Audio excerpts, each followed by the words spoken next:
جب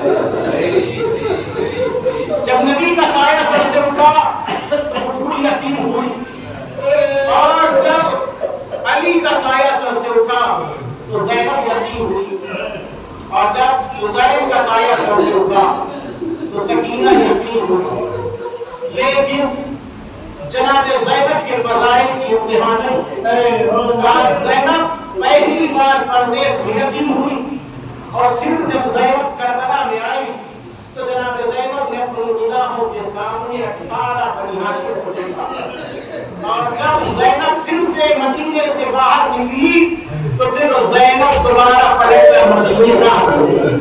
حضرت اللہ خدا کی آوازوں پر رحمت فرمائے، خدا کو کوئی غم نہ دے، آج کوئی آنکھ ایسی نہ ہو کہ وہ استعمال نہ ہو۔ اس لیے کیا اس کا جنازہ اور اس کا جاگو کھانا ہے کہ جو ایسا کام ہے کہ جو اپنوں کے ساتھ ساتھ دشمنوں کے ساتھ بھی رفیق رہا۔ بس روایتیں کہتی ہیں کہ جب مولا کائنات کے سر پر ابن ملجم کی ضربت لگی اور گزرتے جا رہے تھے، امام حسن نے طبیب کو بلایا، اور طبیب کو بلانے کے بعد سے طبیب نے مولا کائنات کو دیکھا، اور دیکھنے کے بعد سے طبیب نے فرمایا کہ اب آپ کے بابا بہت زیادہ دن اس دنیا میں نہیں رہ پائیں گے۔ امام حسن نے پوچھا، اے طبیب تو یہ بتا کہ ہم کیا کریں کہ بابا کو تشفی ہو جائے۔ طبیب نے بتایا کہ یہ تو اگر تم اپنے بابا کو دودھ پلاؤ گے تو انہیں تشفی ہو۔ بس یہ سننا تھا، اور یہ بات کوفے میں پھیل گئی کہ مولا کائنات کو دودھ کی شیر کی ضرورت ہے، لہذا کوفے کے چھوٹے چھوٹے بچے، یتیم بچے اپنے کاسے میں، چھوٹے چھوٹے کاسے میں شیر لے کر مولا کائنات کے بیت الشرف پر جمع ہو گئے۔ میں کہوں گا یا علی آج کوفہ ہے اور آپ نے کسی سے دودھ نہیں مانگا، لیکن آپ کے چاہنے والوں کا مجمع غفیر ہے تو آپ کے لیے کاسے شیر لے کر آ گیا۔ لیکن یا علی ذرا کل کربلا میں آئیے گا، آپ کا فرزند ہوگا اور اس کا 6 مہینے کا بچہ ہوگا جسے شیر قائل اصغر کہتے ہیں۔ حسین کربلا میں اپنے لال اصغر کے لیے پانی کی سبیل کرنا چاہیں گے، لیکن پانی نہ مل سکے گا۔ ہاں، پانی کی جگہ پر 3 پال کر تیر چلایا جائے گا۔ خدا ہمیں کوئی غم نہ دے سوائے مظلومی کربلا کے۔ ہاں، دادا نے مظلوم کربلا مولا کائنات نے وصیتیں کرنا شروع کی، اور امام حسن کو بلایا، اور بلانے کے بعد سب کا ہاتھ امام حسن کے ہاتھوں پر رکھا، لیکن ایک بی بی تھی، ایک مستور ہے، ایک گوشے سے اور ایک خیمے سے سندر کو دیکھتی ہے کہ مولا کائنات نے سب کے ہاتھ پہ امام حسن کے ہاتھوں پر رکھا، لیکن میرے نام کا ہاتھ امام حسن کے ہاتھوں پر نہیں رکھا۔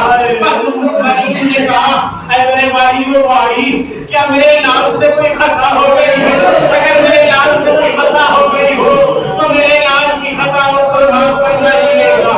اسی مقام پر امام علی نے امام حسین کو بلایا، اور بلانے کے بعد سے فرمایا، اے میرے لال، دیکھ یہ تیرے آقا کا ہاتھ ہے اور تو غلام ہے، دیکھ میرے لال، جب تک تو زندہ رہے گا اپنی جان اپنے آقا پر نثار کر دے گا۔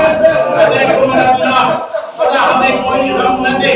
روایت کہتی ہے کہ جب تک جناب عباس زندہ رہے اور جب یہ اسیروں کا قافلہ پھر سے مدینے آیا، اور منادی نے جب یہ ندا بلند کی کہ یہ جو کربلا کو قافلہ گیا تھا وہ لٹا ہوا قافلہ پھر سے مدینے آیا ہے، جب بشیر نے مدینے میں یہ آواز بلند کرنا شروع کی تو البنین نے کہا، اے بشیر یہ تو کیا صدا بلند کر رہا ہے؟ حسین کربلا میں مارے گئے، تجھے نہیں معلوم حسین کے ہمراہ میرا فرزند عباس گیا تھا، کیا میرے لال نے وفا نہ کی؟ اسی مقام پر سید سجاد نے فرمایا تھا، میرے چچا نے وفا کی، پہلے میرا چچا مارا گیا اور پھر میرا حضرت اللہ خدا ہمیں کوئی غم نہ دے۔ بس 2 منظر کو سن لے